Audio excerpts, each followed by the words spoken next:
Hi, my name is Bhanav and now I'm going to solve the third question in our MAT104 Endsem. So the question is in the description and I'm going to flip the camera so that we can get started.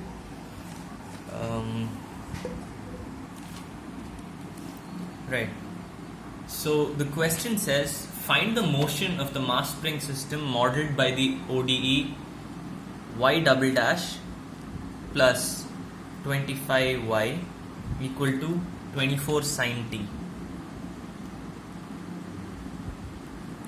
And they've given us two initial conditions, which are y of 0 is 1 and y dash of 0 is also 1.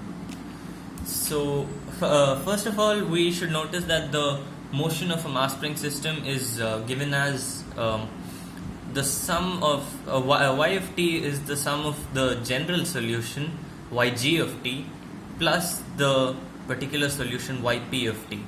So let's look at yg of t first, and yg of t we can find by figuring out the characteristic equation of this equation here. So the characteristic equation will be lambda square because y double dash plus 25 because y and equal to 0, which implies lambda square equals minus 25 or lambda is equal to 5i, where I is equal to root of minus 1. So lambda is of the form a plus ib, where a equals 0 and b equals 5. So now we know that the general solution is comprised of two parts. So we can write yg of t as c1 f1 of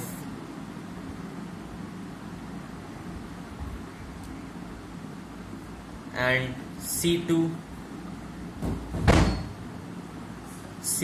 f2 of t. So f1 of t is e power at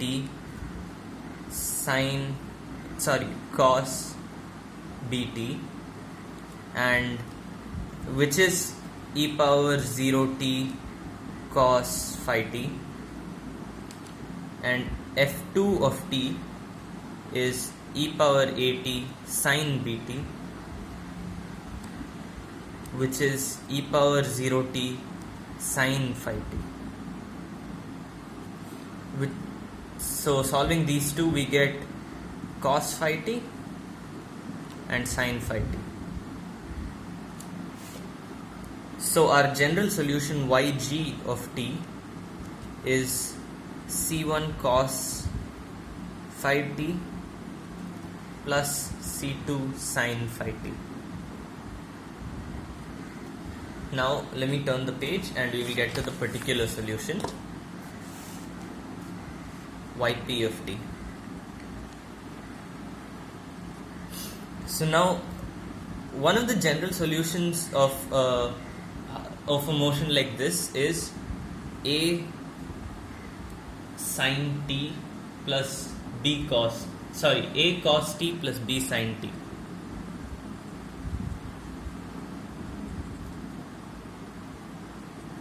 And so y will be equal to a cos t plus b sin t. So differentiating this once, y dash, we get minus a sin t plus b cos t, and differentiating this twice, y double dash, we get minus a cos t minus b sin t. So now we substitute this and this back into the equation that was given to us in the start, which is y double dash plus 25y equal to 24 sin t. So y double dash is minus a cos t minus b sin t plus 25 times a cos t plus b sin t will be equal to 24 sin t. So we get, multiply this through, it's 25a cos t and 25b sin t. Subtract 1 from each, so we'll get 24 times a cos t plus b sin t equal to 24 sin t.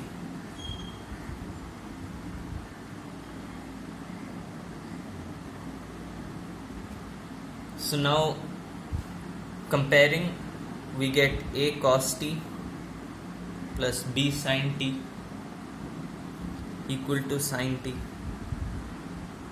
which implies a cos t equal to 0.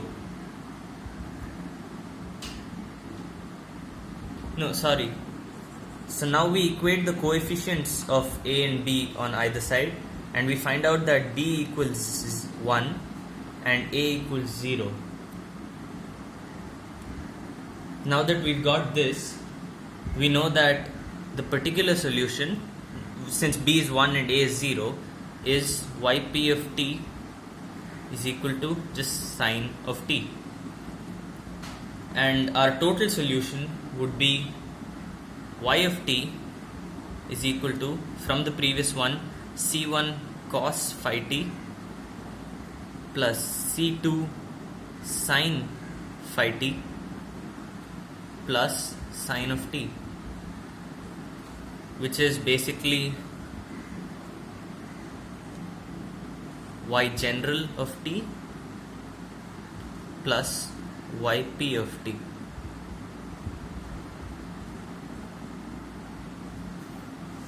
Here. So now we need to figure out what C1 and C2 are to give ourselves the proper equation that represents this body's motion if it's a mass spring system. So let me turn the page and we'll get there. This is a long question. So now that we know that our y of t, considering the constants C1 and C2, are C1 cos phi t plus C2 sin phi t plus just sin t. We need to figure out what C1, C2 are, and this is where the initial conditions come into play. So what we do is we differentiate this with respect to t, and we get minus phi c1 sin t. I'll just write this as y dash of t is equal to minus phi c1 sin t plus phi c2 cos phi t, again here, my mistake, plus cos t. So now they've told us that y of 0 is 1 and y dash of 0 is also 1. So I'll substitute these here, and let's consider this first. We get y of 0 is 1, so substitute 0 everywhere.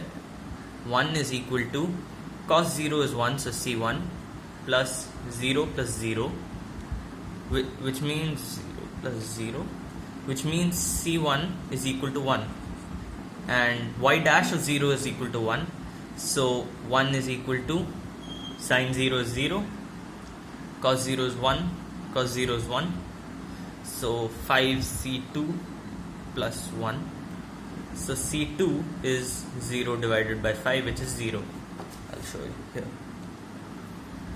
So we have found out that c2 is equal to 0 and c1 is equal to 1.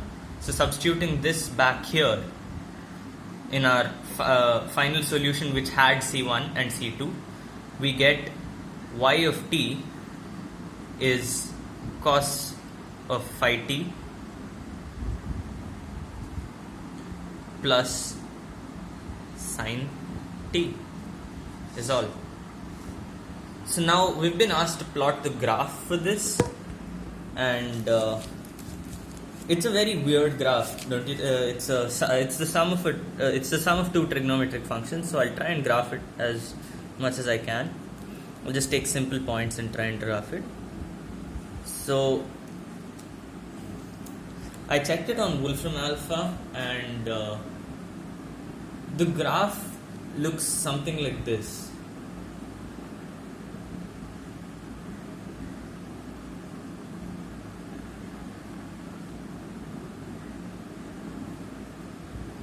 And it goes on. So the sum of two trigonometric functions, you'd expect it to be a wave, and that's how it's worked out. As usual, I'm the king of math.